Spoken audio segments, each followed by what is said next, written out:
Greetings, traveler through time.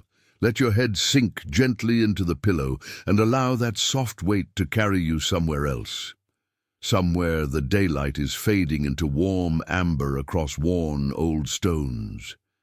We're standing now on the quiet edge of an ancient bishopric, a stretch of countryside in southwest France in the 9th century, when the world was still stitching itself back together after great upheavals, and distance was measured by the length of a church's shadow.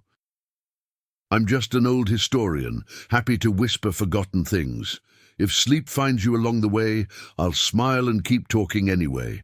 But tell me, from which corner of the world did you slip in to listen tonight? And what hour is it where you are? Go ahead and leave a like. Subscribe if you haven't. It helps these quiet stories travel farther.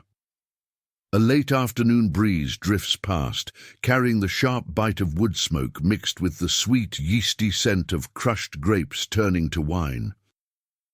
There's a cool edge to it that sneaks under heavy wool, while your eyes lose themselves in the dark wall of forest ringing the little fortified settlement, a promise of solitude and mystery that stretches as far as you can see, easing the mind towards slow, deep rest. The silence here isn't empty. It's a gentle weave of small sounds, the orchestra of night settling in, dry leaves skittering in a sudden gust, chickens clucking themselves to roost far off, the slow creak of a forgotten cartwheel in the farmyard. Those little noises fold into your own inner quiet. Feel how the air cools fast once the sun slips away, inviting you to pull the blankets closer, the way a peasant would tug rough wool around his shoulders before the long night watch. It's in this living hush that we start walking, slow and easy, through centuries most people skip over, looking for the stories written records usually ignore, stories that live only in dust and whispers, stories of toil and of games that filled the hours.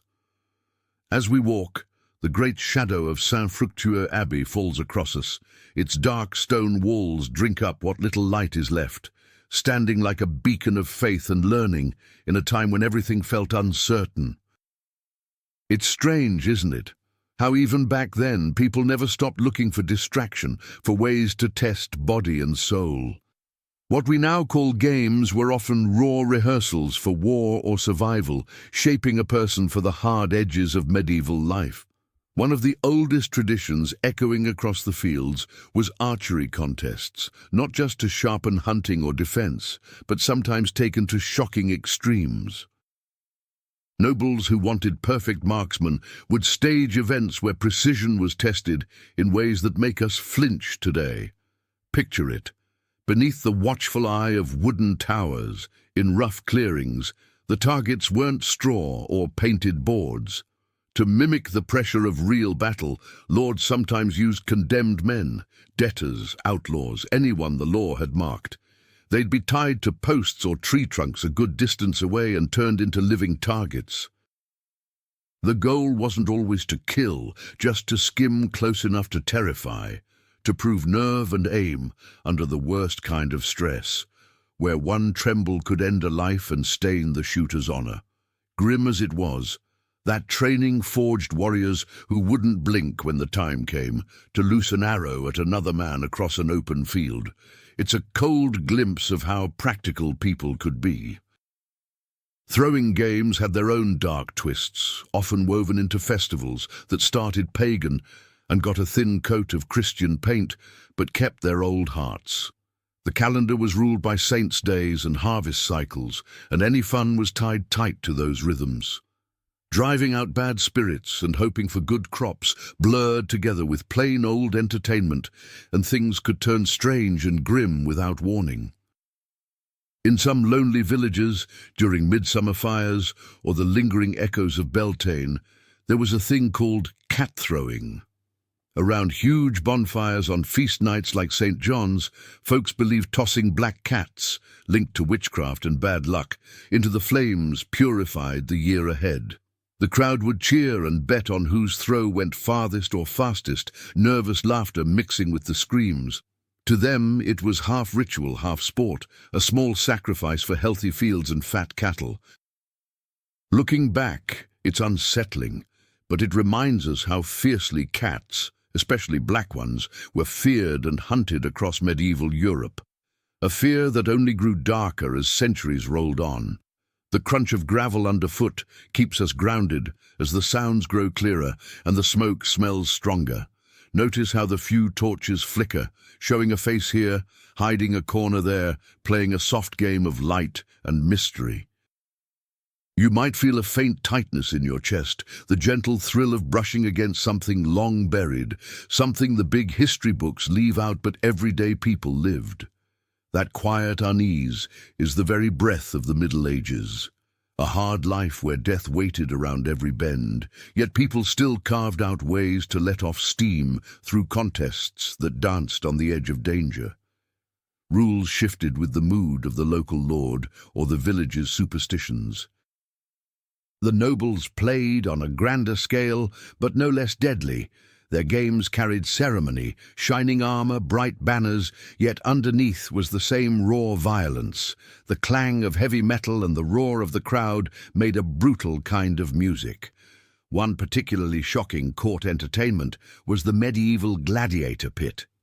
These weren't Roman professionals, they were prisoners of war, rebellious peasants, or condemned criminals forced to fight in conditions designed to terrify. Deep pits were dug and filled with mud, water, sometimes poisonous snakes. The horror wasn't just man against man, but man against a place that wanted him dead. A slip meant fangs, and a slow death while bored lords watched and applauded.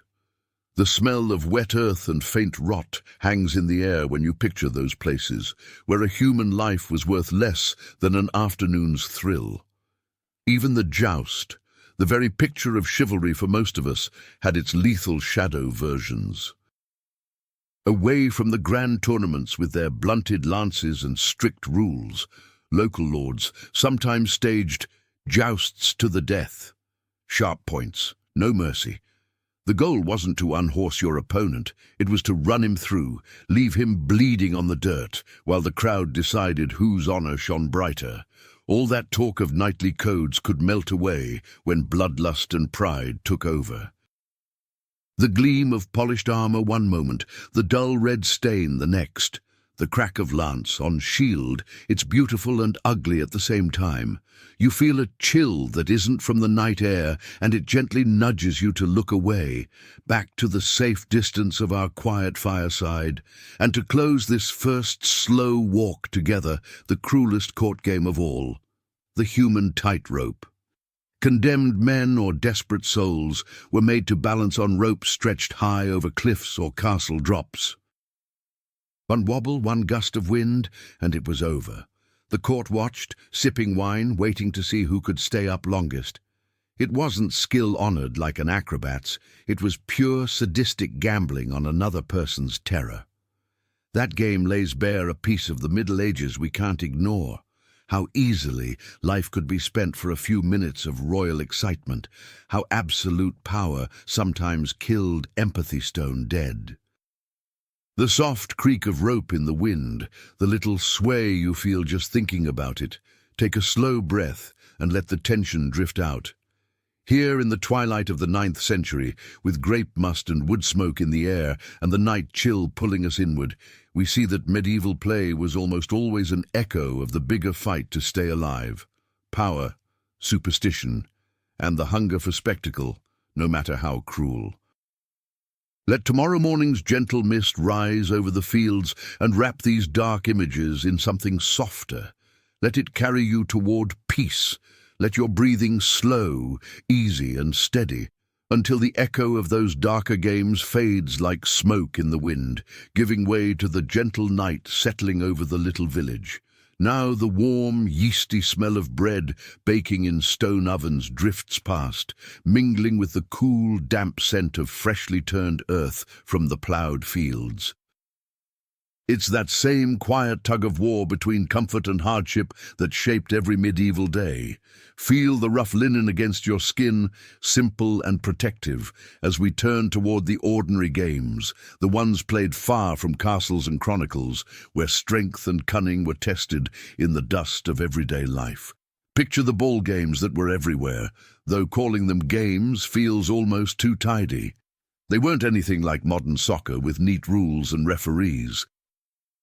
These were wild, sprawling brawls between neighboring villages or rival neighborhoods in the same hamlet.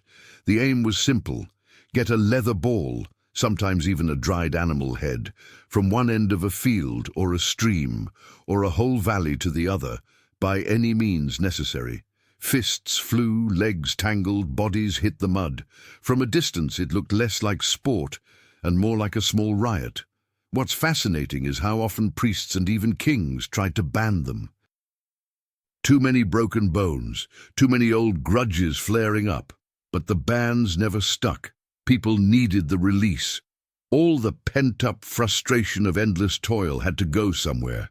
So the games came roaring back, because they weren't just fun. They were a rough kind of glue that held a community together and, at the same time, let them measure themselves against the next village over. You can almost hear it still, a low rumble of voices, sudden shouts of pain or triumph, muffled by thick stone walls, but vibrating in the afternoon air after Sunday Mass or on feast days. Dust rising, boots slipping in the mud, laughter and groans all tangled together, raw, living energy spilling out across the fields. Then there were the quieter tests of endurance, the ones that happened without crowds or prizes, just neighbors watching and nodding. Who could carry the heaviest sack of grain the farthest without buckling? Who could stand waist-deep in an icy river the longest without crying out? In the harsh northern winters, young men dared each other to sleep outside with nothing but their cloaks, proving they could take whatever the season threw at them. The bite of cold in the bones was the only scoreboard they needed. Simple as they were, those contests tell a small, stubborn human story, a people who turned necessity into pride, who found dignity in outlasting pain. There's something almost tender in it, how they made a kind of honor out of simply refusing to break. The air around those gatherings carried the salt of sweat and the sweet tang of weak cider passed hand to hand. Laughter rose and fell, torches flickered lower, and slowly the games wound down with the light. Now let the picture of that 9th century bishopric soften, the way an old manuscript fades at the edges. We're only at the beginning of this long, quiet wander through the medieval world, full of sharp contrasts and unguarded humanity. Feel the calm that comes with distance. We're just visitors here, safe on the outside looking in. Let the slow rhythm of these words settle in time with the gentle beat of your heart, an invitation to set the day's worries down and drift. Dawn will come soon enough, bringing fresh light and the next part of our journey, but for now the darkness is kind, and the silence is a friend. The Middle Ages, for all their reputation as a long, grim night, were alive with fierce passion. Games, contests, daredevil challenges, however rough or strange, were the heartbeat of ordinary people finding joy, proving themselves, and getting ready for whatever tomorrow might demand. That vitality still hums under the stillness we feel tonight. The quiet deepens. All that's left is the soft, certain comfort of blankets and breath. The same darkness that covers the old abbey covers you now, and the peace is as close as the next slow exhale. Wait for the new dawn, when we'll meet again and walk a little farther, meeting the men and women who gave faces to these forgotten games. For now, feel the gentle weight of your body, the lighter drift of your thoughts. Rest easy, traveler. The night is long, the story can wait, and you are safe. The deep silence of the night slowly loosens its hold as the first pale hint of dawn creeps in, that soft, in-between time when black turns to grey and the promise of a new day begins to stir. We leave the quiet 9th century bishopric behind and roll forward, slow as an ox cart on a muddy road heading north.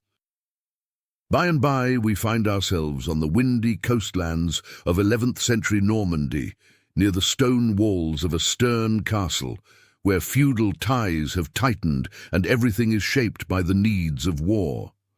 A cold, salty breath off the North Sea has taken the place of wood smoke.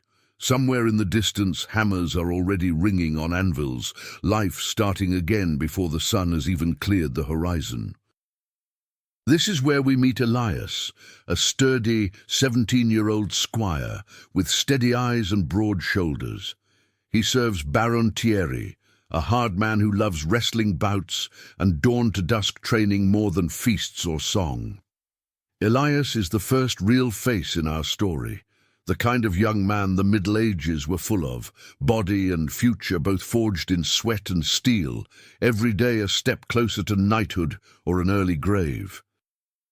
The frost lies thin and crisp across the castle yard, crunching under Elias's boots as he starts his morning laps along the inner wall.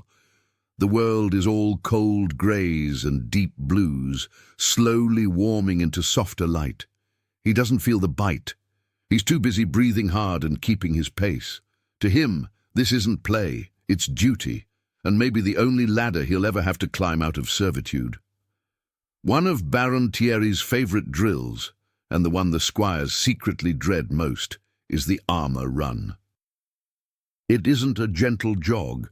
They pull on heavy mail shirts, sometimes early pieces of plate, and race a rough circuit of ditches, logs and low walls. Elias is the fastest, the one everyone else measures themselves against, and they're not above a sneaky trip or a shoulder check to knock him off stride. Every pounding step, every bead of sweat under 30 pounds of iron is a promise Elias makes to himself. One day he'll have his own mail, his own horse, his own name spoken with respect. Armour cost more than most men earned in a lifetime. For years he's polished the barons, oiled it, mended every ring. Wearing his own someday is the dream that keeps his legs moving when they want to quit. You can almost hear him now, the rasp of breath, the rhythmic clink and creak of metal, the slap of boots on frozen ground. Up on the tower walkway, Baron Thierry watches without a word, eyes narrowed, looking for the smallest stumble. When the run ends, there's no real rest. Still gasping, the squires pair off for wrestling on the cold sand of the yard. It's rough, bone-jarring work, knees in the dirt, arms locked, trying to throw or pin each other with whatever hold works. The servants bet coppers on the side. The Baron simply expects no one to shame him. Strength matters more to him than clever words or pretty manners. Elias kneels, waiting for the call to start, feeling the damp chill seep through his hose. A quiet question lives behind his calm face. What happens if one day he has to stand against the Baron himself, honour or power on the line? That thought is fuel. He pushes harder, lifts heavier, runs faster, because losing here might only bruise a shoulder, but losing for real could cost a life. Let the steady rhythm of this telling ease you away from the raw clang of the training yard and settle you somewhere softer. Watch the mist lift off the green hills, unveiling a wind-swept landscape that feels wide and clean. Think of Elias not just as a strong boy, but as a quiet emblem of everyone who ever turned pain into purpose. The first pale rays of sun touch your face with the gentlest warmth. Far off, the chapel bell begins its slow morning song, calling the castle to prayer. That clear, steady note drifts across the yard, where men are still grappling in the dirt, a reminder of how close the sacred and the brutal always lived in those days, even in their games and drills. Breathe in that cool salt air. Let the distant bell and the rising light carry the sharpness away. You're safe here, wrapped in the slow turning of centuries. Rest easy for now. Elias will still be running at dawn when we come back. Let the training yard blur and melt into the morning mist, the clang of metal softening until it's only a memory. We slow our steps now, settling into a gentler, more thoughtful rhythm. Even a life as hard as Elias's had its quiet corners, moments when raw strength gave way to cunning and patience. Somewhere in the ash trees around the castle walls, the first birds begin their small, sleepy songs. Just that and the hush inside your own mind, inviting everything to grow still. When Baron Thierry wanted leisure, he sometimes called for a chessboard, but more often he'd lean back and watch his men play a humbler game the Normans called fox and geese. A rough circle of 17 holes drilled into an old table or scratched into the dirt, one lone piece, the fox, against a flock of 16 geese trying to corner it. Nothing fancy, nothing costly, yet the same ancient dance of strategy that kings and caliphs played on ivory boards far to the south. In the few free hours after supper, Elias and the other squires would crowd around that battered table, shoulders still aching from the day's work. The feel of the worn wooden pieces under calloused fingers was its own small comfort, something solid and real after hours of swinging blunt swords and running in mail. A little dust in the air, the faint sour whiff of spilled ale, nothing grand but honest. Chess had come north through Spain, carried by Muslim scholars and merchants, and by Elias's time it was already beloved by nobles and churchmen alike. They said it taught war without shedding blood, how to guard a king, when to sacrifice a pawn, how patience can topple pride. Yet here in the common hall, the same lessons lived in simpler clothes, one fox, many geese, and the quiet click of wood on wood. Elias liked to imagine the lone fox was some enemy captain, the geese his own little band of men-at-arms. Each move was practice for a battlefield he hadn't seen yet. That was the medieval way. Even play circled back to survival. There's something deeply soothing about watching them bent over the board, firelight or early sun sliding across their tired faces. The day's shouting and bruising feel far away. Shoulders loosen, breathing evens out. Even when the Baron wandered in and took a seat, turning the game into another quiet lesson, a murmured, "You left your flank open," or "Think 2 moves ahead." The mood stayed calm, almost sleepy. Listen, just the soft clink of a peg sliding home, the crackle of logs in the hearth, a low laugh when someone finally corners the fox. Let that gentle rhythm settle over you like a blanket. Feel the small tension in your own shoulders drift away. Elias might win, might lose, but he never crows about it. A faint nod, a quick half-smile, then his eyes are already looking past the table toward tomorrow's drills. The real contest, he knows, is the long one against time and weakness, and this little game is only a quiet mirror of the bigger fight. Time moves on, slow and unhurried, carrying the Norman castle and the young squire gently into the haze behind us. Close your eyes and feel the shift, nothing abrupt, just a soft fading, like turning a page that's ready to turn itself. The air stays calm, the light stays kind, and the promise of rest is still here, warm and waiting. As the afternoon eases toward evening, the barrel-toss field slowly empties. The last heavy cask thuds home, the cheers soften into easy laughter, and the warm air carries the first faint ribbons of smoke from kitchen fires. Time for supper, time for quieter games. Marco wipes his forehead with the back of a dusty hand, finds a bench outside the tavern, and wraps his fingers around a cool clay cup of wine. Inside and out on the little square, people settle into circles for the riddle game. Half contest, half conversation, all comfort. Someone tosses out a question. What has 4 legs at dawn, 2 at noon, and 3 at dusk, yet never leaves the workshop? Marco grins into his cup, waits his turn, then answers with a rhyme about the tanner's bench that makes the whole table burst out laughing. Another voice offers an old tease about the blacksmith who shoes the moon. Someone counters with a clever twist about the olive press that squeezes widows and virgins alike. Words bounce back and forth like a soft, friendly duel. In a world where most folks can't read, a quick tongue and a sharp memory are worth more than a heavy purse, and tonight Marco's are both sharp. A little farther down the lane, children, and a few grown men who never quite outgrew the fun strap on stilts. Long, smooth ashwood legs lift them high above the cobbles. They teeter, sway, then find their rhythm. Clack, clack, clack. A cheerful wooden heartbeat echoing between the houses. Every wobble draws a gasp. Every recovery, a cheer. Someone oversteps, crashes in a tangle of limbs and laughter, and scrambles back up to try again. The stilts that keep a shepherd dry in the muddy marshes south of the city become here pure play. Balance for the sake of balance, risk for the sake of a grin.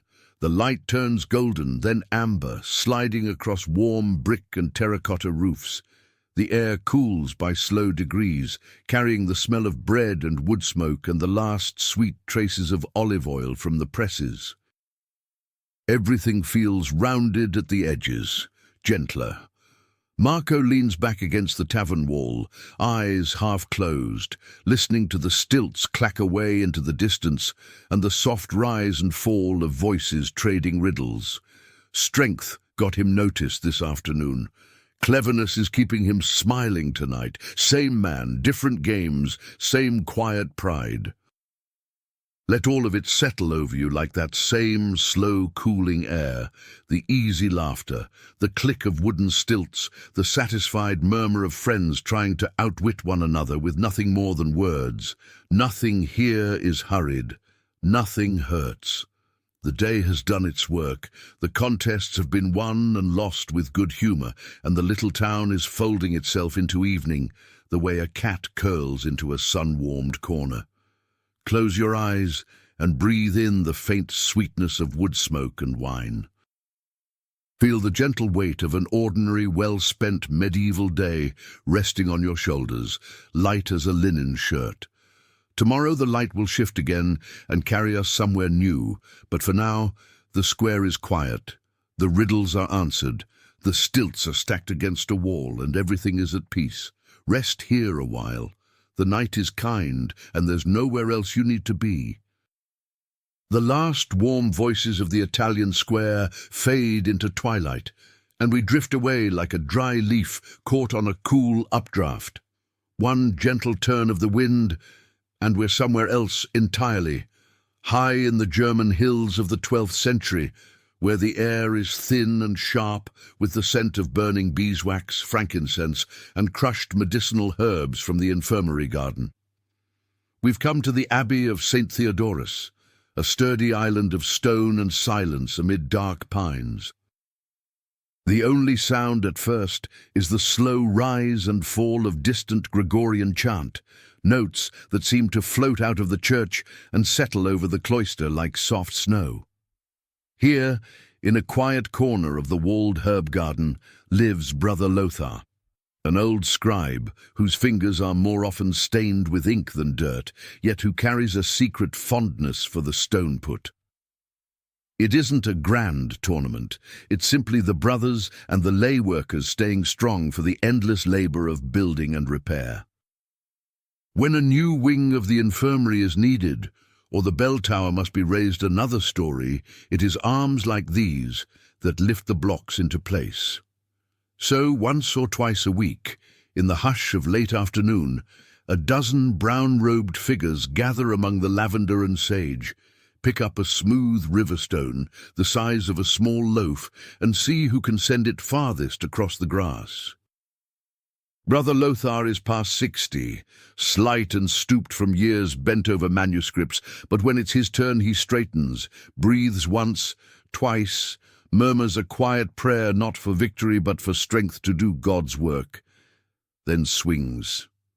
The stone leaves his hands with surprising grace and lands with a soft, satisfying thud farther than anyone expects.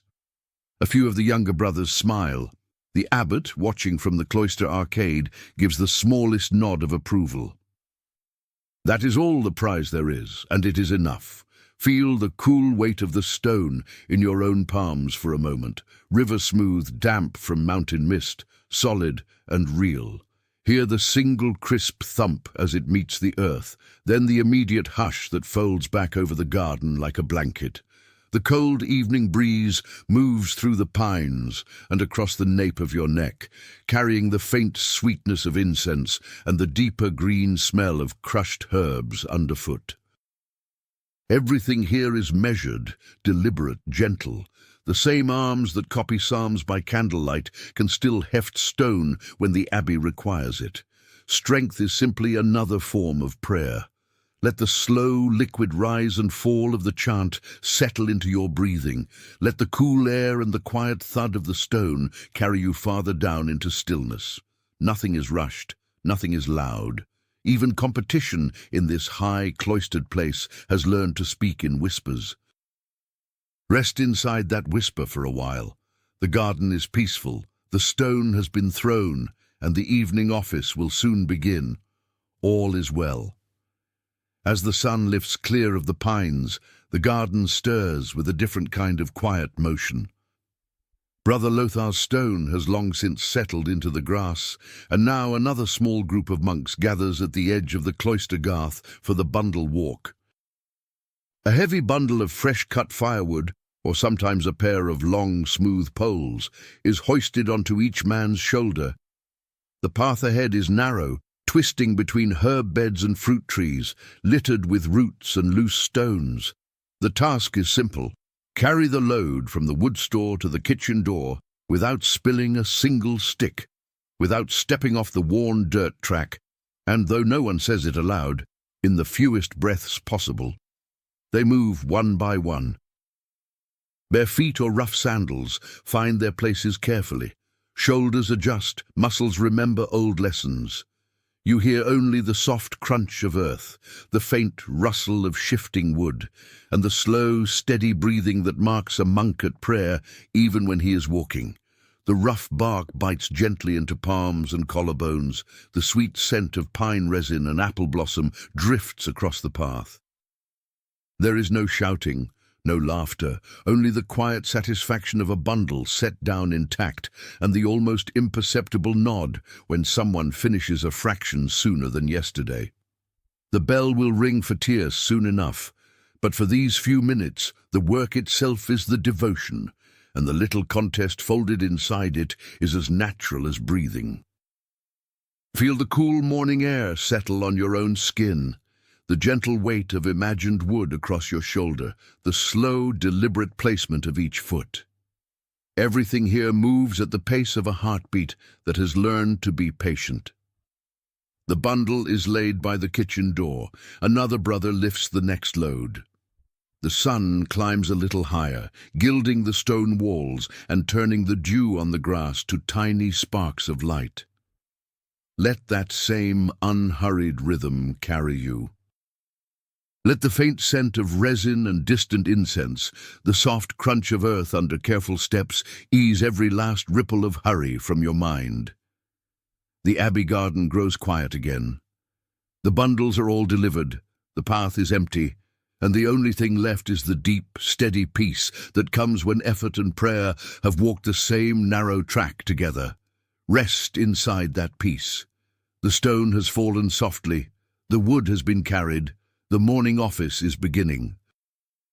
Nothing more is asked of you tonight. Sleep now gently, while the monk's quiet chant drifts on the wind like a lullaby made of light and stone. The quiet of the mountain abbey melts away, and the world tilts northward until we settle, soft as a gull's feather, on the rugged northeast coast of England in the late 15th century. The air is thick with salt and drying nets, wood smoke and strong barley ale, the low boom of waves on shingle a slow heartbeat beneath everything else. Inside the low-beamed tavern of a little fishing village, the day's work is done, and the real contest is only beginning. At the best table by the hearth sits Godfrey, 55 years old, shoulders still broad from decades of shaping oak into keels. His hands are scarred and tar-stained, but tonight they move with a different kind of craft. In front of him lies a battered trick-track board, its dark wood scarred by generations of spilled drink and thrown knives, the triangles worn pale from countless games. 2 bone dice rest in his palm, cool, and familiar as old friends. He gives them the smallest shake, barely more than a breath, and lets them tumble. They clack across the board like tiny waves on pebbles, coming to rest just where he needs them. Across the table, his opponent, a younger net-mender with quick eyes, narrows his gaze but says nothing. Everyone knows Godfrey has never paid for his own ale twice in the same evening. The pieces, smooth walnut and pale boxwood, slide forward with soft clicks, each move a quiet claim of territory. The fire pops, someone coughs, a gull cries outside. The whole room seems to lean in a little, because everyone also knows Godfrey's dice sometimes land a little too kindly, and his fingers can make a piece jump an extra space when no one is looking sharp enough. It's not greed. The stakes are only the next round of drinks and the warm glow of being the man who can't be beaten. But Godfrey plays like his reputation is carved into the very hulls he builds, solid, unsinkable, worth trusting your life to. Losing would be like launching a boat that leaks. Feel the cool weight of those bone dice for a moment, the faint grit of hearth ash on the table's edge, the slow roll and decisive stop. Hear the soft thud of a piece settling home, the low chuckle when Godfrey miraculously blocks an escape route just in time. Smell the peat smoke curling up toward the blackened rafters, the sharp tang of ale, the salt still clinging to everyone's wool. This is competition stripped down to its purest everyday form. Two men, a scrap of wood, a pair of dice, and the quiet agreement that tonight, in this smoky room, the cleverest fox gets to crow. Outside, the sea keeps its ancient rhythm. Inside, the dice roll again, soft as a heartbeat, and Godfrey smiles the small, satisfied smile of a man who knows exactly how much weight to hide in a die and exactly how little anyone will ever prove. Let that gentle clack, clack, clack drift over you like distant surf. Let the warmth of the hearth and the easy laughter settle into your bones. Nothing here can hurt you, only outwit you, and even then, only for the price of a drink. Stay a while. The tide is high, the fire is low, and Godfrey's luck, however carefully helped along, is holding steady. Rest easy in the circle of lamplight, where the only thing at stake is pride, and even that is shared with a grin when the dice finally turn. The night is long, the ale is dark, and the game goes on. Let the soft clatter of dice fade behind the tavern door, and step outside with me into the last of the day's light. The sun is low now, spilling long orange ribbons across the wet cobbles and turning the whole harbour the colour of warm ale. Gulls wheel overhead, their cries thin and far away, and the sea itself keeps its slow, patient breathing. Down on the weathered pier, a handful of lads, barefoot, salt-stiff hair, maybe 16 or 17, are playing their own quiet game. One by one they pull rough hemp rope from a coiled pile, thick as a man's thumb and dark with tar. A strip of old sailcloth is tied around each pair of eyes.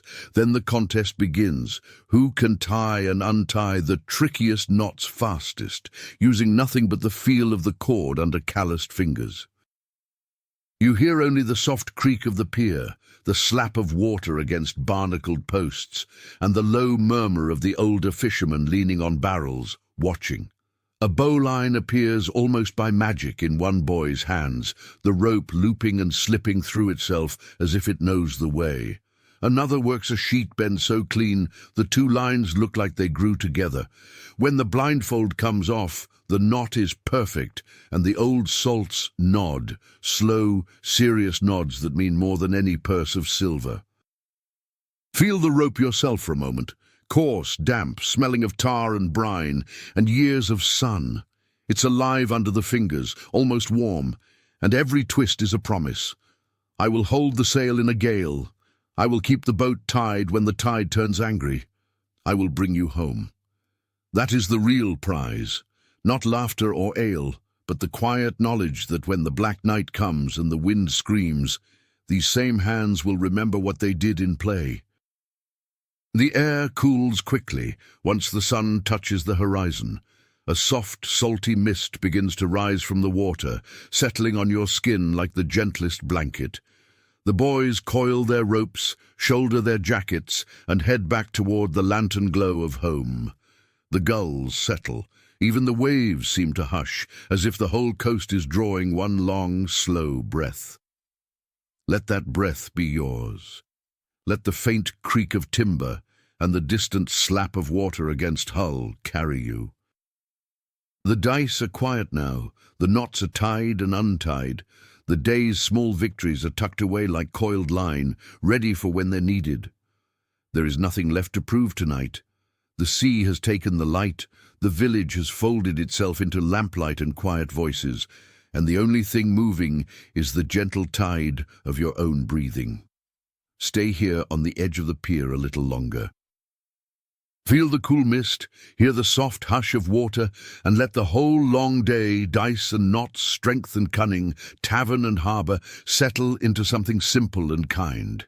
Sleep is coming now, steady as the swell. Let it carry you. You're safe among these old timbers and older waves. Good night, traveller. The sea will still be here when morning comes.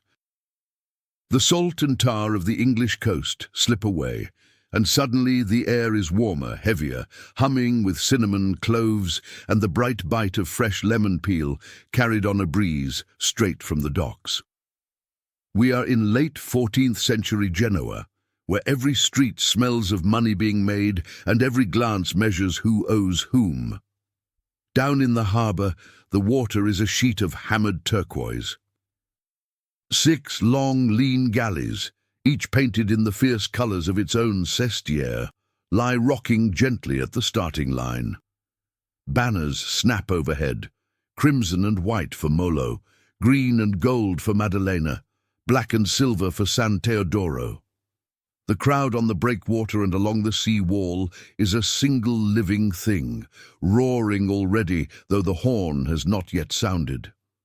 Silvano stands in the bow of the Molo boat, 40 years old, sun-dark, shoulders scarred from years of adze and mallet. His hands rest easy on the worn ashwood oar, but every muscle is listening. This is not about him. It is about the narrow alleys behind the cathedral, the children who will eat better if Molo's lion flies highest tonight, the old men who still remember the last time Maddalena humiliated them 23 years ago. Win, and the whole quarter drinks free for a week. Lose, and you walk home with your eyes on the stones. The horn blasts. 6 prows bite forward at once. The first strokes are clean, almost tender, 24 oars flashing in perfect unison. Then the water narrows, the boats close, and the real race begins. A rival galley edges alongside. Silvano feels the subtle bump of hull against hull, hears the crack of an oar blade on gunwale. Someone swears in Ligurian. The crowd roars louder. Salt spray lashes his face, cool against the furnace heat of effort.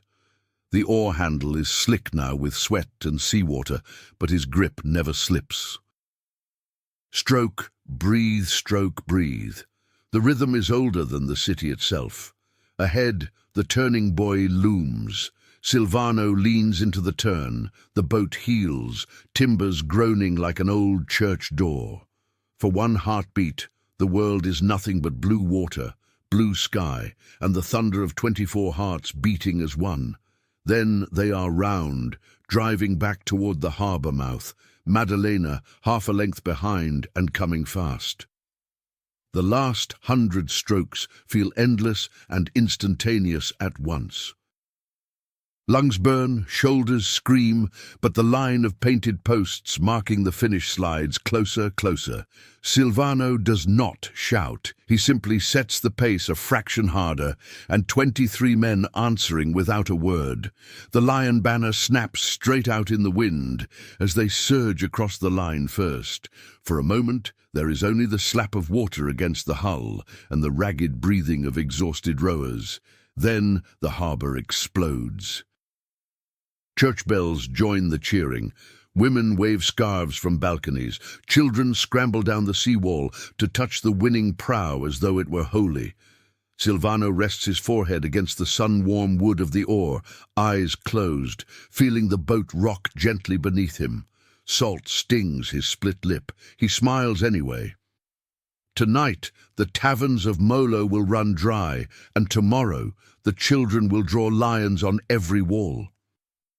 Let that wild, joyful roar fade slowly into the softer sound of waves lapping against stone. Feel the warmth of the late afternoon sun on your own face, the gentle sway of a victorious boat coming home. Let the salt and sweat and shared triumph settle over you like a bright, tired happiness. The race is run, the lion flies highest, and the whole city breathes out at once. Rest now in that warm, triumphant quiet. The oars are shipped, the banners lowered, and the only thing left is the long, easy rhythm of the sea-rocking tide, carrying you towards sleep. Good night, traveller. Tomorrow the gulls will still be crying, and the water will still be blue, but tonight belongs to Molo, to Silvano, and to the steady beat of 24 hearts that learned, for one bright afternoon, how to become one. The last echo of the regatta's cheers drifts out across the darkening harbour, and the city seems to draw one long breath. Then, almost without pause, the streets themselves begin to tremble with a deeper, heavier rhythm. It is the night of the Corsa dei Ceri, the race of the candles. From every quarter come the great wooden ceri, towering pillars taller than a man, crowned with the carved image of the neighborhood saint and wrapped in ribbons of crimson, green, gold, black. Each one weighs as much as an ox cart, yet tonight it will fly through the narrow lanes on the shoulders of 20, 30, 40 men, moving as one living creature. Silvano is there again, sweat still drying on his neck from the regatta, now barefoot in the dust, shoulder wedged beneath the padded beam of Molo's lion-crowned sero.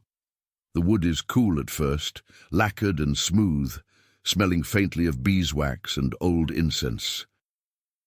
Then the weight settles, and it is suddenly enormous, pressing him down into the cobbles as though the whole quarter's pride has decided to rest on his collarbones alone. A single bell tolls. Torches flare to life along the route, their flames trembling like anxious hearts. The crowd, packed shoulder to shoulder, leaning from every balcony and window, falls into a breathless hush. Then the saint's name is shouted once, twice, 100 times, and the seri leap forward. The first steps are slow, almost reverent. The bearers find their rhythm, feet slapping stone in perfect unison. Then speed gathers. The great pillar sways, rights itself, surges. Corners come rushing at them. Men lean inward, muscles burning, breath soaring in and out like bellows. A misstep and the sero will crash, the saint will tumble, the quarter will taste shame for a year. But they do not misstep. They flow. Silvano feels the heat of bodies pressed close, the bite of the beam, the salt sting of sweat in his eyes.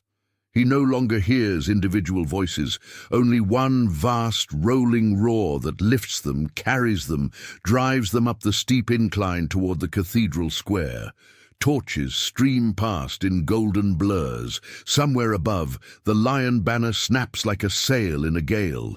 The final stretch is almost cruel. Legs tremble, lungs scream, but the saint must not falter. Silvano shuts his eyes for one heartbeat and feels the others around him doing the same.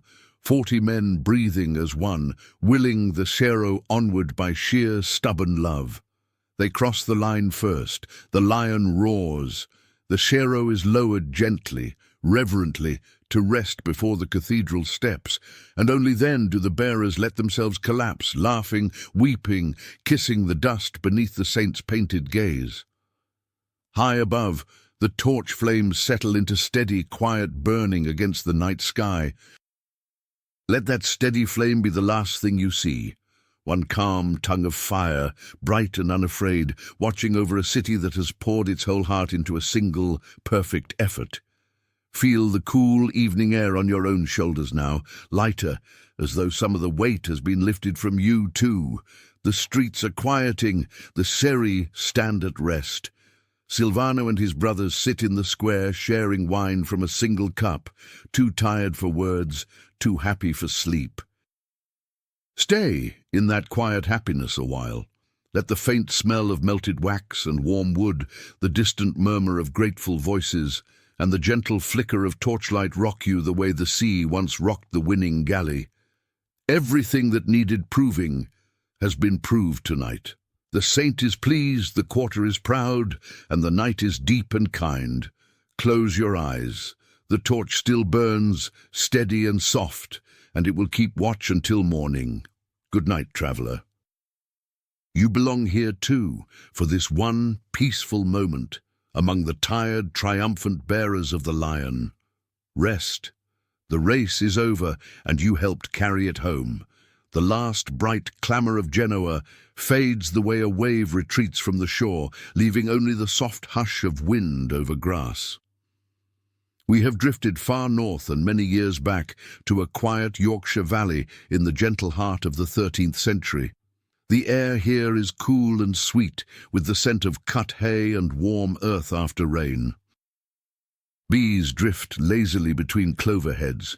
Somewhere on the hillside, a lamb calls and is answered. Everything moves slowly, as though time itself has decided to lie down in the sun for a while.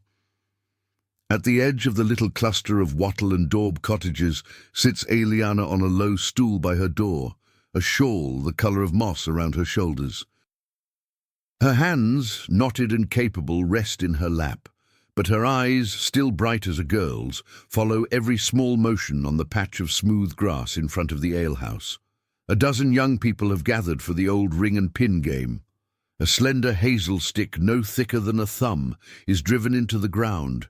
20 paces away, the throwers stand, each holding a little ring of polished boxwood or bone, no bigger than a coin. One by one they step forward, weigh the ring in the palm, and flick it underhand toward the distant pin. Most rings sail wide and fall with a soft thud into the grass.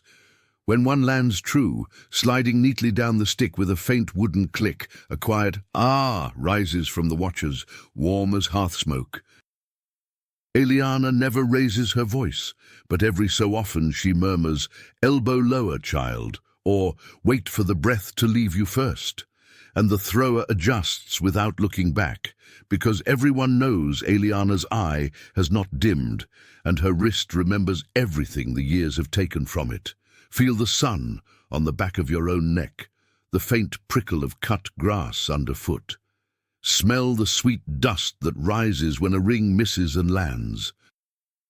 Listen for that rare, satisfying click that means the world, for one small moment, is perfectly balanced. Nothing is hurried here. A missed throw is only a reason to smile and try again. A perfect one earns no more than a nod and the next person's turn. The afternoon itself is the prize, and the quiet company of neighbours, and the knowledge that Eliana is watching, remembering when her own rings used to sing down the pin every time. Let the slow golden light settle over you like the softest wool. Let the hush between throws stretch wide and comfortable. Let the faint scent of hay and warm earth carry every last ripple of hurry out of your chest. There is no need to win anything tonight. The rings will still be here tomorrow, the pin will still stand, and Eliana will still be sitting in the doorway, keeping the old ways safe with nothing more than a murmur and a smile. Rest now inside this small, perfect circle of village summer. The bees are drowsy, the shadows are long, and the only sound that matters is the gentle click of wood finding wood, and the quieter click of time slowing down just for you. Stay as long as you like. The valley is holding its breath, and it is holding you too, gently, like an old friend who has all the time in the world. Good night, dear traveller. The rings are thrown, the day is done, and peace is as simple as the grass beneath your feet.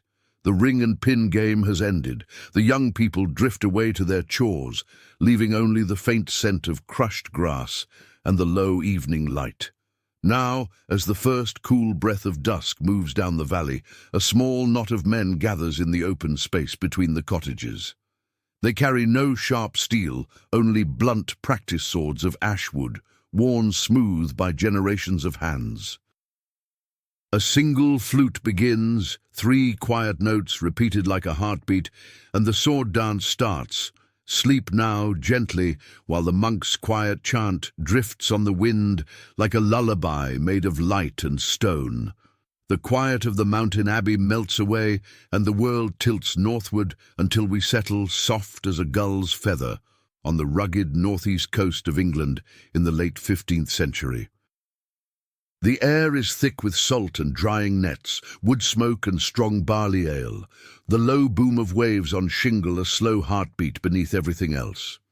Inside the low-beamed tavern of a little fishing village, the day's work is done, and the real contest is only beginning.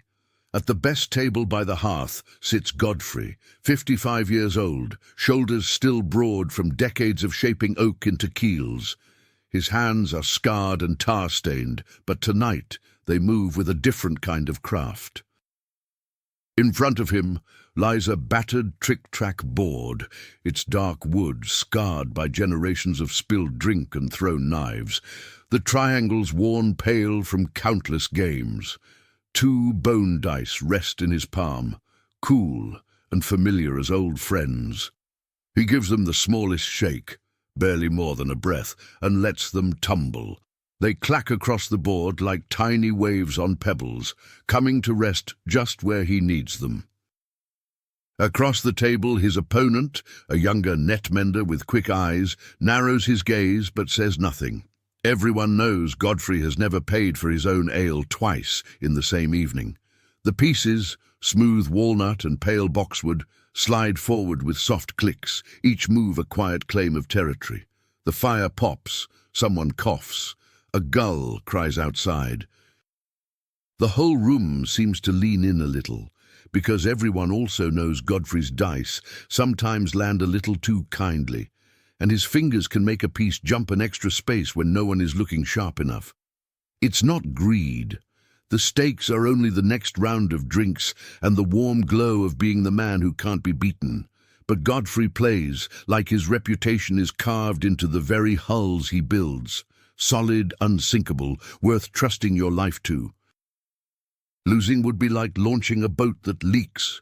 Feel the cool weight of those bone dice for a moment, the faint grit of hearth ash on the table's edge, the slow roll and decisive stop. Hear the soft thud of a piece settling home, the low chuckle when Godfrey miraculously blocks an escape route just in time. Smell the peat smoke curling up toward the blackened rafters, the sharp tang of ale, the salt still clinging to everyone's wool. This is competition stripped down to its purest everyday form. 2 men, a scrap of wood, a pair of dice, and the quiet agreement that tonight, in this smoky room, the cleverest fox gets to crow. Outside, the sea keeps its ancient rhythm. Inside, the dice roll again, soft as a heartbeat, and Godfrey smiles the small, satisfied smile of a man who knows exactly how much weight to hide in a die and exactly how little anyone will ever prove. Let that gentle clack, clack, clack drift over you like distant surf. Let the warmth of the hearth and the easy laughter settle into your bones. Nothing here can hurt you, only outwit you, and even then, only for the price of a drink. Stay a while. The tide is high, the fire is low, and Godfrey's luck, however carefully helped along, is holding steady. Rest easy in the circle of lamplight, where the only thing at stake is pride, and even that is shared with a grin when the dice finally turn. The night is long, the ale is dark, and the game goes on. Let the soft clatter of dice fade behind the tavern door, and step outside with me into the last of the day's light. The sun is low now, spilling long orange ribbons across the wet cobbles and turning the whole harbour the colour of warm ale. Gulls wheel overhead, their cries thin and far away, and the sea itself keeps its slow, patient breathing. Down on the weathered pier, a handful of lads, barefoot, salt-stiff hair, maybe 16 or 17, are playing their own quiet game. One by one they pull rough hemp rope from a coiled pile, thick as a man's thumb and dark with tar. A strip of old sailcloth is tied around each pair of eyes. Then the contest begins. Who can tie and untie the trickiest knots fastest, using nothing but the feel of the cord under calloused fingers? You hear only the soft creak of the pier, the slap of water against barnacled posts, and the low murmur of the older fishermen leaning on barrels, watching. A bowline appears almost by magic in one boy's hands, the rope looping and slipping through itself as if it knows the way. Another works a sheet bend so clean the two lines look like they grew together. When the blindfold comes off, the knot is perfect, and the old salts nod, slow, serious nods that mean more than any purse of silver. Feel the rope yourself for a moment. Coarse, damp, smelling of tar and brine, and years of sun. It's alive under the fingers, almost warm, and every twist is a promise. I will hold the sail in a gale. I will keep the boat tied when the tide turns angry. I will bring you home. That is the real prize. Not laughter or ale, but the quiet knowledge that when the black night comes and the wind screams, these same hands will remember what they did in play. The air cools quickly once the sun touches the horizon. A soft, salty mist begins to rise from the water, settling on your skin like the gentlest blanket. The boys coil their ropes, shoulder their jackets, and head back toward the lantern glow of home. The gulls settle. Even the waves seem to hush, as if the whole coast is drawing one long, slow breath. Let that breath be yours. Let the faint creak of timber and the distant slap of water against hull carry you. The dice are quiet now, the knots are tied and untied, the day's small victories are tucked away like coiled line, ready for when they're needed. There is nothing left to prove tonight. The sea has taken the light, the village has folded itself into lamplight and quiet voices, and the only thing moving is the gentle tide of your own breathing. Stay here on the edge of the pier a little longer. Feel the cool mist, hear the soft hush of water, and let the whole long day, dice and knots, strength and cunning, tavern and harbour, settle into something simple and kind. Sleep is coming now, steady as the swell.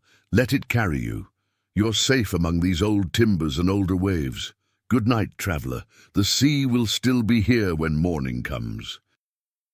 The salt and tar of the English coast slip away, and suddenly the air is warmer, heavier, humming with cinnamon, cloves, and the bright bite of fresh lemon peel carried on a breeze straight from the docks.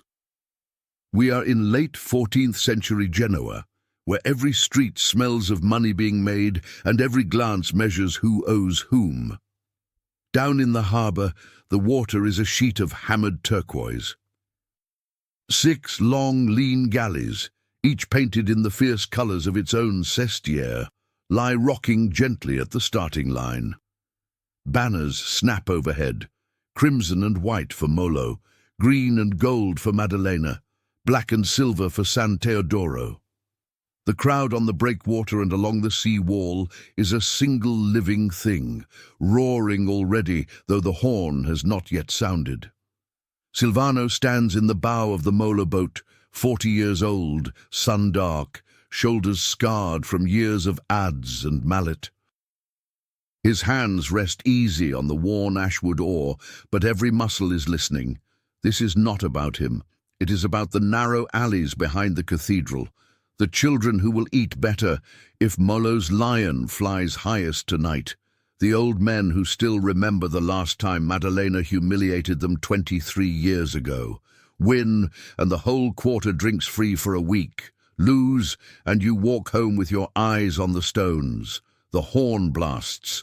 6 prows bite forward at once. The first strokes are clean, almost tender, 24 oars flashing in perfect unison. Then the water narrows, the boats close, and the real race begins.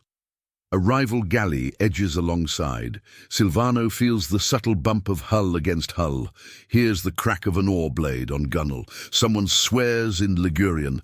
The crowd roars louder. Salt spray lashes his face, cool against the furnace heat of effort. The oar handle is slick now with sweat and seawater, but his grip never slips. Stroke, breathe, stroke, breathe. The rhythm is older than the city itself. Ahead, the turning buoy looms. Silvano leans into the turn. The boat heels, timbers groaning like an old church door. For one heartbeat, the world is nothing but blue water, blue sky, and the thunder of 24 hearts beating as one. Then they are round, driving back toward the harbour mouth, Maddalena half a length behind and coming fast. The last 100 strokes feel endless and instantaneous at once. Lungs burn, shoulders scream, but the line of painted posts marking the finish slides closer, closer. Silvano does not shout. He simply sets the pace a fraction harder, and 23 men answering without a word.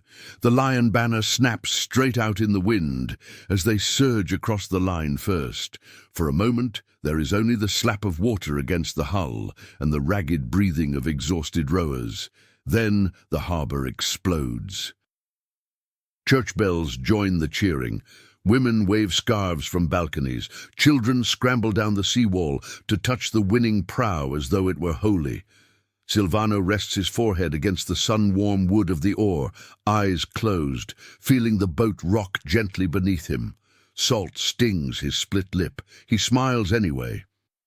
Tonight, the taverns of Molo will run dry, and tomorrow, the children will draw lions on every wall. Let that wild, joyful roar fade slowly into the softer sound of waves lapping against stone. Feel the warmth of the late afternoon sun on your own face, the gentle sway of a victorious boat coming home. Let the salt and sweat and shared triumph settle over you like a bright, tired happiness. The race is run, the lion flies highest, and the whole city breathes out at once. Rest now in that warm, triumphant quiet. The oars are shipped, the banners lowered, and the only thing left is the long, easy rhythm of the sea-rocking tide, carrying you towards sleep. Good night, traveller. Tomorrow the gulls will still be crying, and the water will still be blue, but tonight belongs to Molo, to Silvano, and to the steady beat of 24 hearts that learned, for one bright afternoon, how to become one. The last echo of the regatta's cheers drifts out across the darkening harbour, and the city seems to draw one long breath. Then, almost without pause, the streets themselves begin to tremble with a deeper, heavier rhythm. 6 men step into a loose circle. Their feet find the old rhythm at once, heel, toe, steady as the seasons. The blades rise and fall, cross and part, weaving bright arcs in the fading light. There is no clash of metal, only the soft, constant whisper of wood sliding past wood, the muted thud of boots on packed earth, the flute's patient breath. Slowly the pattern tightens, swords lock, twist, rise overhead in a perfect rose of steel and ash. For one held moment, the dancers stand motionless, arms high, the locked hilt forming a knot as neat and strong as any sailor's. Then, with the same unhurried grace, the rose lowers, the swords unlock, and the circle opens again. No one cheers loudly. A soft "ah" rises from the watchers, Eliana among them, eyes shining, the same sound the valley gives when the first star appears. That is all the prize needed, the knowledge that the pattern was flawless, the old promise to the land kept for another year. Eliana remembers dancing it herself once, hair flying, heart racing, the same blades lighter in younger hands. She remembers, too, how the next village would try a 7-man rose the following spring, and how her own people answered with an 8-man star that left the strangers speechless. Pride, yes, but gentle pride, folded inside rhythm and breath. Feel the cool wood of an imaginary hilt in your own palms, the faint vibration of the locked swords overhead. Hear the flute's 3 quiet notes repeat, repeat, repeat, like a lullaby older than any church. Let your own breathing fall into that same slow, certain measure. Nothing here is rushed, nothing is forced. The dance is finished, the rose has opened and closed, and the valley exhales. Sit beside Eliana in the softening dusk. Let the smell of cool earth and distant wood smoke settle around your shoulders. Let the last perfect circle of swords linger behind your closed eyes, steady and unbroken. The dancers have gone home. The flute has fallen silent. Only the quiet turning of the year remains, patient as starlight, gentle as the old woman's smile. Rest now inside that stillness. The dance is done, the promise kept, and the night is wide and kind. Good night, dear traveller. The valley holds you softly, the way it has held every careful footstep of the sword dance for 1,000 evenings before this one. Sleep, and let the rows of swords watch over your dreams. The quiet Yorkshire dusk folds itself away like a well-worn cloak, and the wind shifts. Suddenly we are high in the Pyrenees of the 11th century, where the air is thin and sharp with pine resin and the faint, stubborn smell of dust that never quite settles on the old mountain passes. Below us, a string of pack mules and 2 heavy carts creak along the narrow track. Bertrand walks at the head, 45 winters behind him, beard streaked with road dust, eyes fixed on the next bend. His cloak is the same grey-brown as the rock itself. Only the glint of a silver merchant's ring shows he carries more than wool on this journey. This is no festival, no dance, no cheering crowd. The contest here is quieter, harder, and played for keeps. Half a league behind, another merchant's train is gaining. Bertrand can hear the faint jingle of their bells. Ahead, the pass narrows to a shelf barely wide enough for 1 cart at a time. Whoever reaches the high hospice first will unload under shelter tonight, sell at tomorrow's market before the others arrive, and pocket the difference in price that can feed a family for a month. So when the track finally widens into a stony clearing beside a trickle of icy water, Bertrand raises one hand. The train stops as though cut by a knife. No words are wasted. Men swing down, ropes are loosened, bales of fine English wool, soft as cloud, precious as silk to the dyers of Toulouse, slide from the mules' backs with practiced speed. The air fills with the soft thud of packs hitting ground, the low grunt of effort, the quick, clipped commands that mean hurry, but do not drop it, do not tear it, do not lose a single silver penny's worth. Bertrand's hands move among the others, testing knots, shifting weight, counting heartbeats instead of minutes. Dust rises in pale clouds.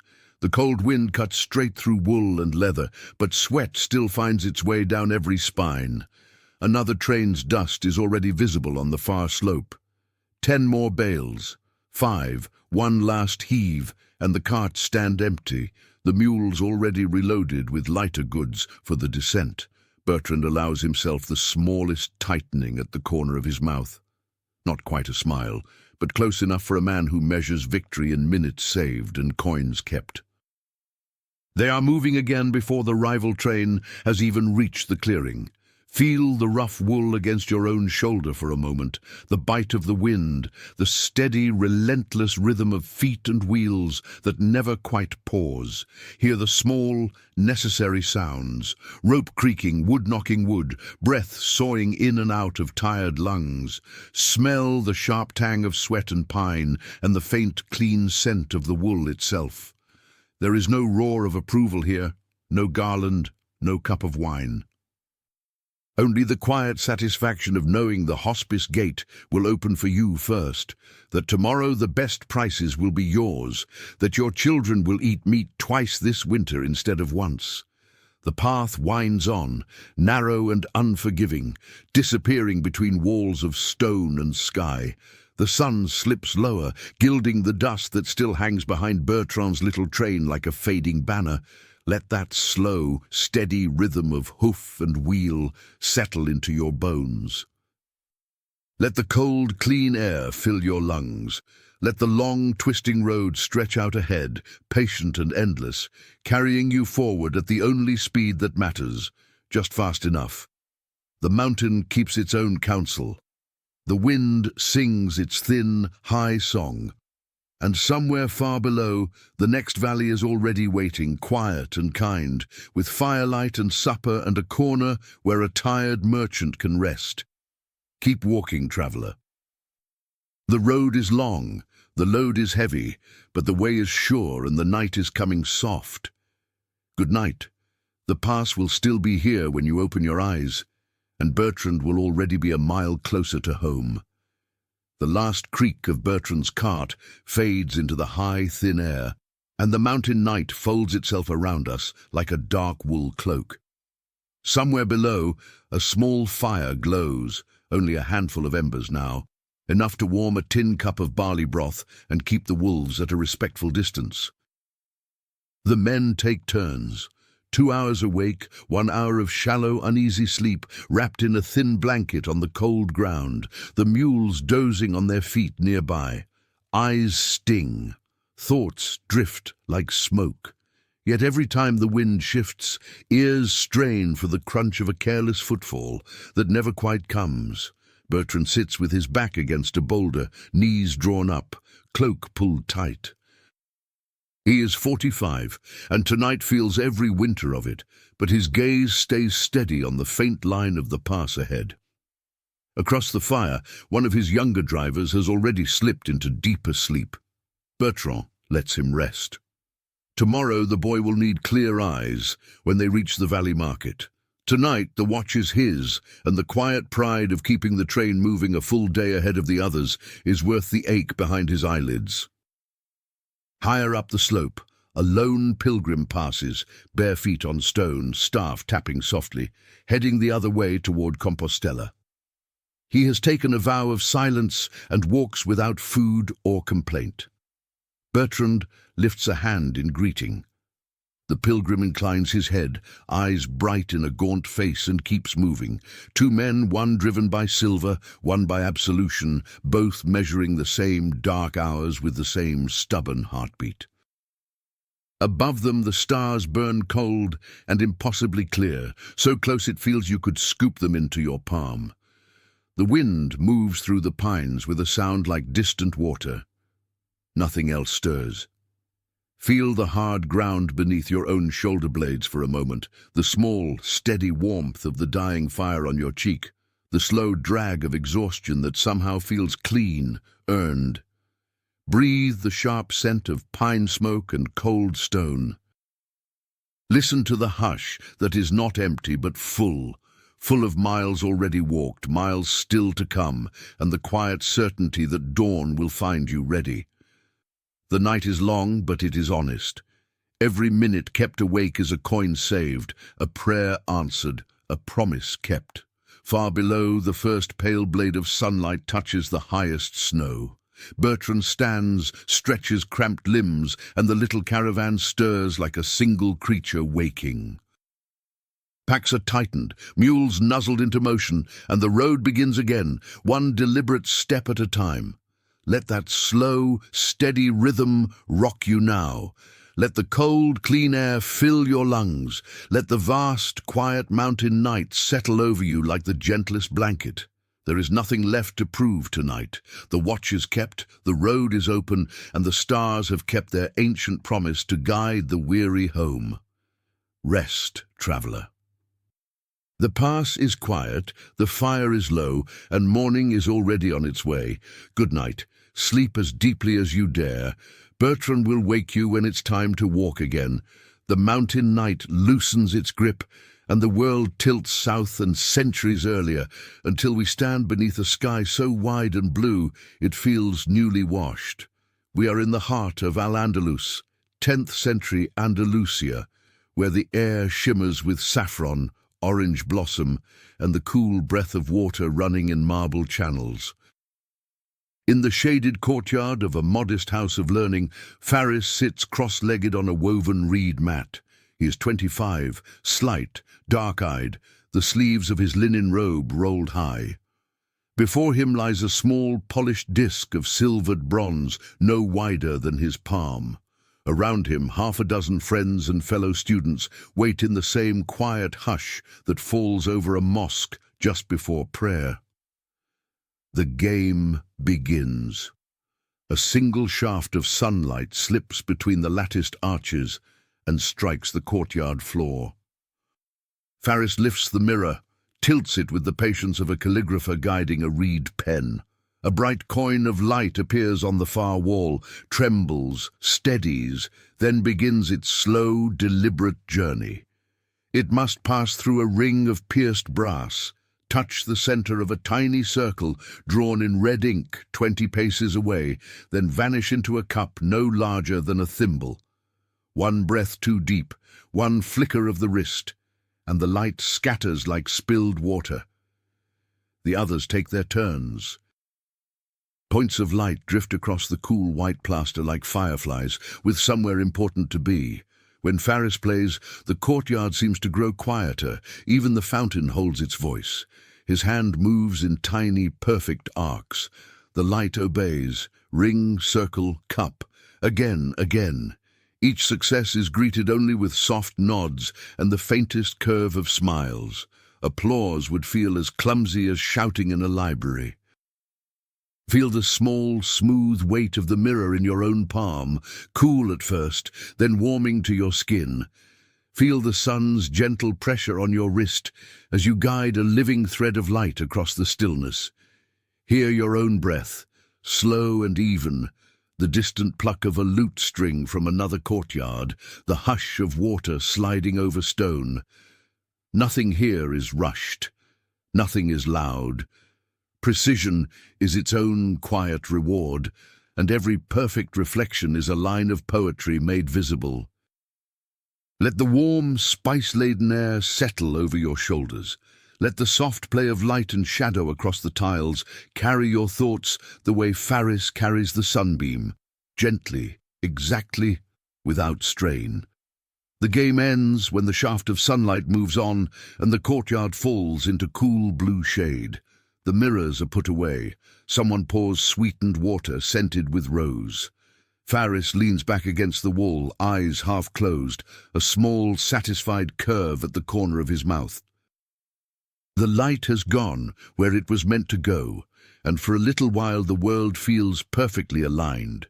Stay here in the hush after the game. Let the faint scent of orange blossom and distant oud drift over you. Let the memory of that bright, obedient point of light linger behind your eyelids like the after-image of a star. There is nothing more to prove tonight. The mirrors are resting, the sun has done its work, and the courtyard holds you in its quiet, fragrant arms. Good night, traveller. The light has found its mark, and you may let yours go too. Sleep softly beneath the Andalusian stars, where even competition is only another form of prayer. The bright point of light has slipped away with the sun, and now the courtyard settles into a deeper, softer kind of glow. A low table of carved cedar is brought out and placed in the center of the tiles. On it rest 12 tiny crystal vials, each stoppered with wax the color of pomegranate seeds. The game of scents begins. One by one, the vials are passed beneath the nose of each player. Rose attar so pure it feels like dawn on wet petals. Sharp green lemon verbena, smoky oud that lingers like a secret. A single drop of saffron so rich it stains the air gold. No one speaks, only the soft rustle of linen sleeves and the slow, deliberate breathing of people listening with their noses. When all 12 have been offered, the vials are shuffled, the stoppers changed, and the round begins again. Now the task is harder. Name the order, name every hidden ingredient, miss nothing. A faint smile touches the first vial to his own wrist, so the warmth of skin will release the memory more clearly. Faris closes his eyes and lets each fragrance arrive like a line of poetry he once memorized under lamplight. He speaks quietly, almost singing the names, and everyone is correct. The others nod, impressed but not surprised. Faris has always carried whole gardens inside his head. Feel the cool, smooth glass between your own fingers for a moment.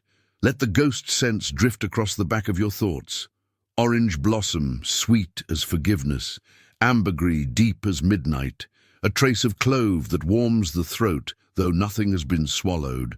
Breathe in slowly, breathe out even more slowly. Notice how the air itself seems to soften, as though the courtyard has decided to become a single perfect note held just for you. Nothing here demands hurry. The fountains keep their gentle conversation with the stone. A late bee circles once and settles. The tiles beneath you stay cool, even as the day's heat lingers in the walls. The last vial is named. Someone laughs softly in delight. The game, not victory.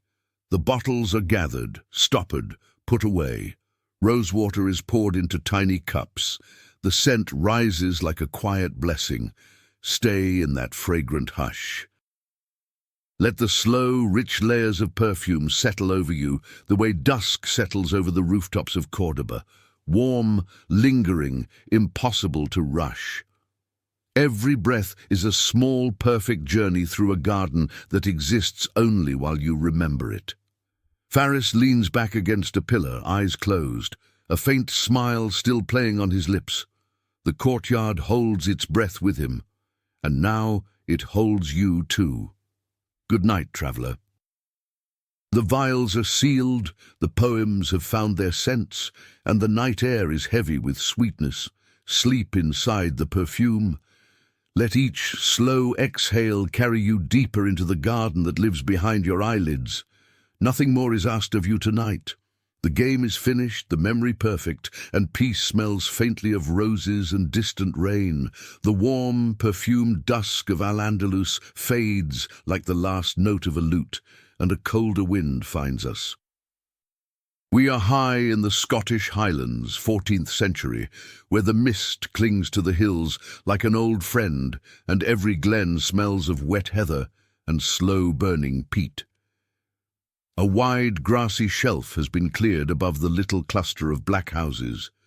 Men from half a dozen clans have come together after the harvest work is done, and tonight the talk is quiet because the Kaaba is waiting. It is a whole pine trunk, stripped of branches, longer than 2 tall men and thick as a barrel. It lies on the ground like a sleeping giant. Lachlan steps forward, 30 years old, broad through the chest, kilt belted tight. His palms are already rough from plough and scythe, but he rubs them once in the damp grass anyway, then sets them against the narrow end of the log. A hush falls. Even the wind seems to pause. He lifts. The Kaaba rises slowly at first, balanced against his shoulder, then faster, until it stands almost vertical. For one heartbeat, the whole glen holds its breath. Lachlan's knees bend, his back straightens, and with a low grunt he drives upward and forward.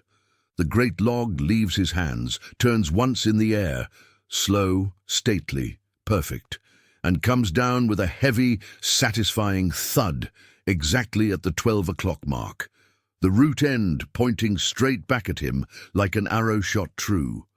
A single roar goes up from the watchers, deep, wordless, warm as whiskey, then settles into laughter and shoulder-slapping. Lachlan stands a moment longer, chest heaving, sweat cooling fast on his brow, eyes bright with something quieter than triumph. He has shown the glen that the arm which lifts the Kaaba can also lift a sword if the need comes, that the man who feeds them in peace can still guard them in war. Feel the rough, wet bark under your own hands for a moment, the impossible weight settling across your shoulder, the sudden lightness when it leaves you, and the earth takes it back. Hear the soft creak of the wood as it turns, the solid, honest thump when it lands true. Taste the cold, clean air and the faint bite of peat smoke on the back of your tongue. Nothing here is delicate, nothing here pretends to be, yet there is grace in the turn of the Kaaba. The same grace a man finds in planting barley straight or carrying a sick child home through the rain. The next man steps up. The mist drifts lower. Somewhere a woman begins a low, wordless song, and the glen listens. Stay in that listening hush. Let the smell of heather and wood smoke wrap around you. Let the steady rise and fall of Lachlan's breathing after the throw become your own. The caber has fallen true. The clan is content. The night is gathering, soft and familiar as an old plaid. Rest now, traveller. The strongest arms in the glen have done their work, and the hills themselves will keep watch. Good night. Sleep deep and easy. The caber is down, the fire is low, and tomorrow the mist will lift just enough to show the way home. The last thud of the caber fades into the heather, and the glen grows quiet as winter loosens its grip. Months have passed. Snow lies deep and clean across the loch, and the short, pale sun barely clears the hills. On the frozen water, a wide circle has been swept clear of snow. A dozen men stand in a loose ring, breath clouding, stamping their feet. In the center waits the hammer, a long ash handle and a heavy iron head, the sort that rings an anvil in summer, now resting on the ice like a sleeping seal. Lachlan steps forward first. He wraps his gloved hands around the cold wood, feels the familiar bite through the wool. 3 slow turns, heel, toe, the same rhythm he uses when swinging a scythe. On the third spin, he lets go. The hammer sails, trailing a low whistle, then lands with a sharp, singing scrape that sends a long silver scar across the ice before it finally spins to rest. The distance is marked with a notch on a hazel stick. Someone laughs, half in awe, half in challenge, and the next man takes his place. Again and again the hammer flies. Each throw is a bright arc against the low grey sky, each landing a clear, ringing note that travels farther than any voice. When a man over-rotates and sits down hard on the ice, the laughter is warm, instant, forgiving. He stands grinning, rubbing his backside, and the game goes on. Feel the cold bite of the handle through thick gloves, the sudden lightness as the weight leaves your hands, the faint tremor underfoot when the ice takes the blow. Hear the clean, metallic hiss as the hammer skims away, the soft creak of frozen lock answering every impact. See the white breath of the watchers, the pale sun glinting off iron, the long, dark scratches marking every honest effort. Nothing here is rushed. The cold keeps its own slow time. A throw that falls short is only a reason to tighten your grip and try again. A throw that flies true is greeted with a quiet nod, and the next man's turn. The sun begins to sink, turning the snow rose gold. The hammer makes one last journey, farther than any before, and comes to rest with a final, satisfied sigh of steel on ice. The men gather their tools, slap shoulders, head back toward the peat smoke curling from low doorways. The loch settles into silence again, its new scars already softening under a dusting of fresh snow. Stay on the ice a moment longer. Let the cold air fill your lungs, clean and sharp as spring water. Let the hush after the last throw settle over you like the softest plaid. The hammer is still, the men are warm inside, the wind moves gently across the frozen water, smoothing everything back into quiet. Good night, traveller. The loch is holding its breath beneath the snow, and it is holding you too. Sleep easy. The ice is strong, the night is kind, and tomorrow the sun will rise just high enough to show the marks of today's best throws, shining like silver threads on white wool. The highland wind loosens its grip, and the cold loosens with it. Slowly, like morning mist rising off a quiet river, we drift south and a century forward into the gentle folds of late 15th century Bavaria. The little town is already folding itself into evening. Lanterns glow amber in the doorways, and the air smells of damp clay, stored hay, and the dark, malty promise of beer brewing somewhere behind thick walls. Somewhere a well pump creaks, steady as a heartbeat. Ulrich sits on a low bench outside the cooper's yard, 60 winters heavy on his shoulders, hands resting on his knees like 2 old roots. His eyes, still sharp beneath white brows, are fixed on a patch of bare ground where, long ago, the log breaking used to happen. He can almost see it still. 2 lines of men, 8 or 10 aside, facing each other across a thick length of seasoned oak laid on the earth. No axes, no wedges, only bare hands and stubborn hearts. When the word was given, they leaned in together, palms flat against the wood, shoulders rolling forward in one slow, relentless wave. Breath steamed in the cold. Muscles shook, splinters bit deep, but no one let go. Minutes stretched until the first small crack sounded, sharp as a musket shot. Then another and another, until the log finally surrendered with a loud, honest snap that sent both teams stumbling forward into each other's arms, laughing and cursing and bleeding from the palms. The winning side carried the broken halves high through the lanes like a banner, and the whole town drank deep that night, knowing winter could come now. They were ready.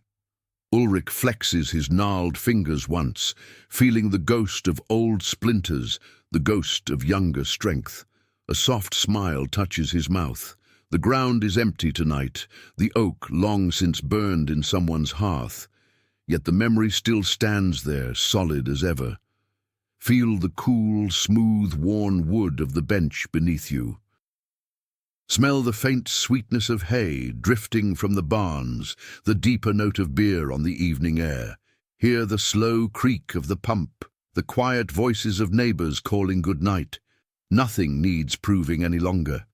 The log is broken, the winter was faced, the town endured. Ulrich's hands, once strong enough to crack oak, rest quiet now, and that is its own kind of victory. Let the peace of that quiet settle over you like a familiar coat. Let the lantern glow and the slow pulse of the village evening carry you gently downward. The night is kind here. The hardest work is done. The strongest men have become old storytellers, and the only thing left to lift is the weight of your own eyelids. Good night, traveller. The log has long since yielded, and so may you. Sleep easy under Bavarian stars. Ulrich is watching the same patch of empty ground, smiling at ghosts only he can see, and the bench is wide enough for 2. The last amber light slips behind the tiled roofs, and the village settles into the soft blue hush that comes just before true night. Ulrich remains on his bench a little longer, hands resting open on his knees, palms up like empty bowls. He is remembering the old game they used to call the shadow and the hour. In the yard behind the cooper's shed there was once a single upright post, sun-bleached and smooth. On certain long afternoons, the young men, and sometimes the old ones who refused to admit they were old, would take their places beside it. No words, no wager beyond pride. You simply chose your spot, stood or sat as still as carved stone, and waited for your own shadow to crawl across a circle scratched in the dirt. When the shadow's edge touched the far mark, you were free to move. Until then, you belonged to the sun and to silence. Ulrich had been good at it. He could sit with an awl in one fist and a half-finished sole in the other, needle motionless between finger and thumb, and let the hours pour over him like slow water.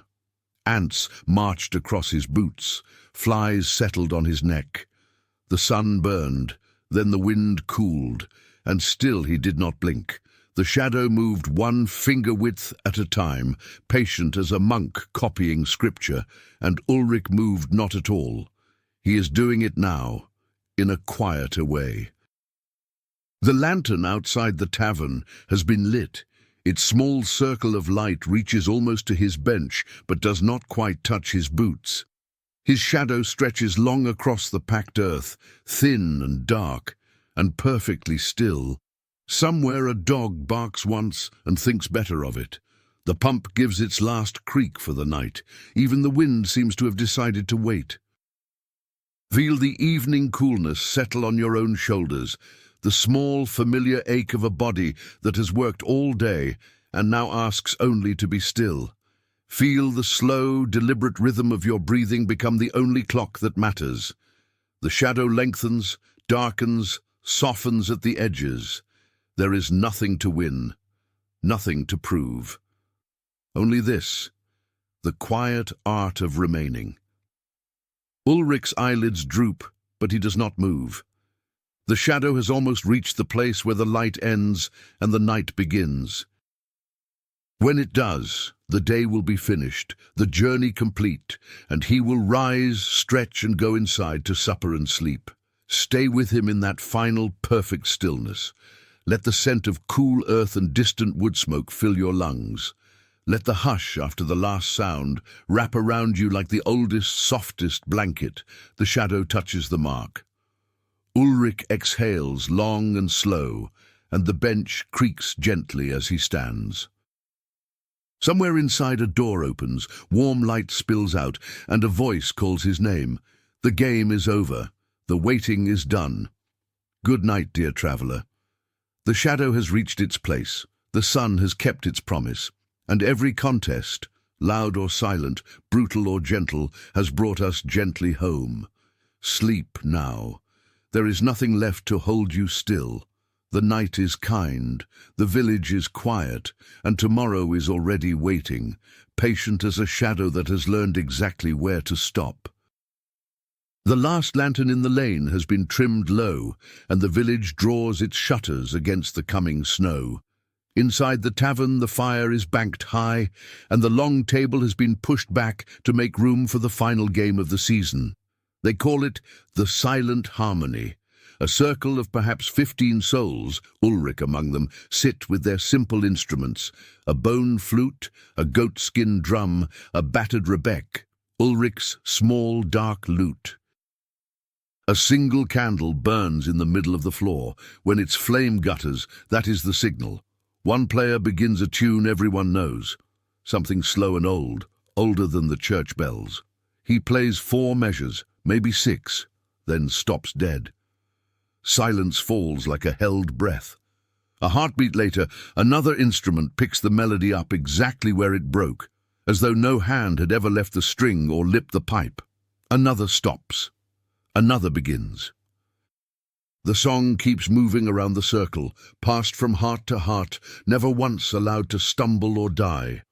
Ulrich waits, fingers resting light on the lute's neck, feeling the faint warmth of the wood against his scarred palms. When the rebec suddenly falls silent, he is already breathing the next phrase. His strings answer without hesitation, smooth as water closing over a thrown stone. The melody flows on, unbroken, alive. Around the circle, eyes meet, brief, shining glances of recognition. No one cheers. The only prize is the song itself, and the knowledge that when deep winter locks the passes and buries the paths, these same people will still be able to find each other in the dark by the sound of a single shared note. Feel the gentle pressure of the lute across your own knee, the faint vibration of a string still humming after the hand has moved on. Hear the fire settle into its embers with a soft sigh. Smell the warm spice of mulled wine and the clean, sweet smoke of applewood. The tune has made its slow circuit 3 times now, 4, each passage smoother than the last. Faces are calm, almost sleepy, yet every ear is wide awake. The candle gutters lower. One by one, the instruments fall silent until only Ulrich's lute remains, holding a single low note that seems to stretch the whole room around it like a warm tent. Then even that note is released. Silence, not empty but full, full of the song that just passed through it and of every song that will be needed when the snow lies deep. Someone banks the fire, someone sets a last log on the hearth. Chairs creak as people rise, stretch, touch shoulders in quiet greeting. No one needs to say goodnight, the music has already done it. Stay inside that final lingering note. Let it carry you the way it carried the whole village safely across the threshold of winter. The tavern door closes. The lane is white and silent. The candle is out. Good night, traveler. The melody has found its resting place, and so may you. Sleep now, wrapped in the same soft, unbreakable harmony that will still be here when spring returns, patient as wood smoke, warm as shared breath. The song is over, the silence is perfect, and you are home. The tavern door has long been shut, the last ember cooled, and the centuries themselves have grown quiet.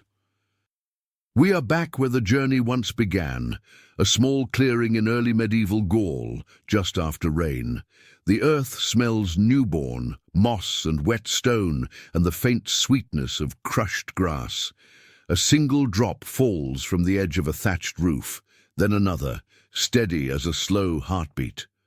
Far off, a river speaks in its sleep. No names are needed now. The bowman's arrow has become the straight line of your attention. The squire's armoured run has softened into the quiet strength that holds you upright even while you rest. The monk's patient bundle of firewood now rests across your own shoulders as gentle, familiar weight, perfectly balanced. The merchant's sleepless watch has turned into this moment of willing wakefulness that is already, willingly, letting go.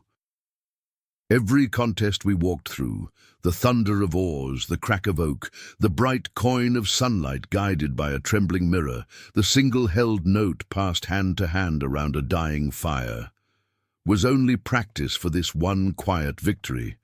The victory of closing your eyes without hurry, of letting breath deepen, of allowing the body to sink into the same ancient, patient dark that once wrapped monks, merchants, poets, and highland hammer-throwers alike.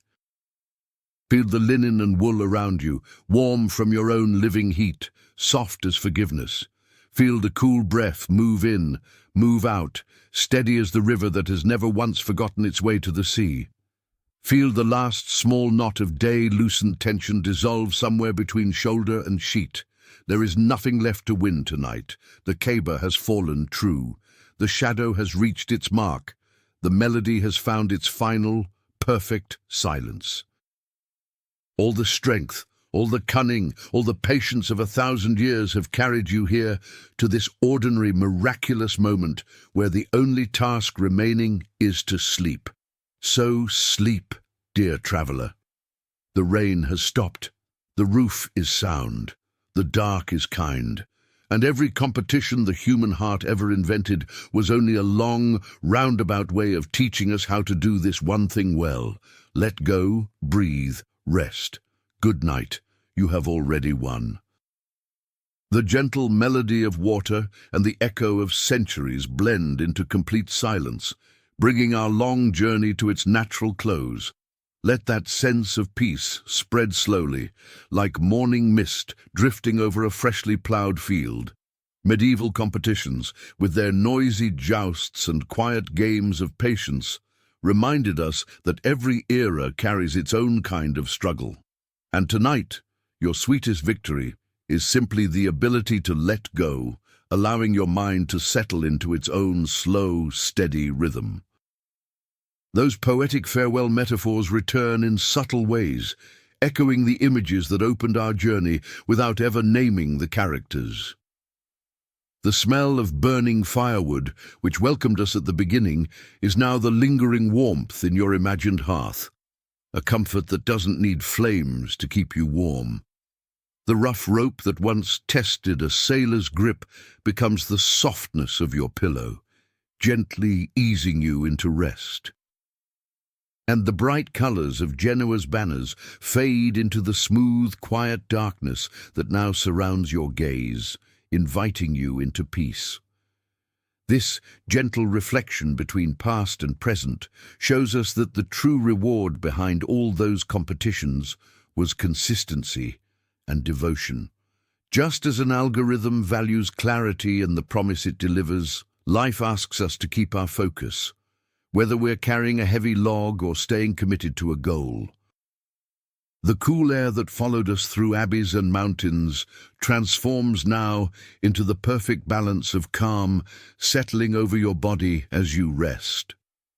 Sleep well, traveller. I'll be waiting for you tomorrow, ready to wander through these forgotten ages again. You know where to find me, right here between history and dream. Like this video, subscribe to the channel, and rest deeply tonight.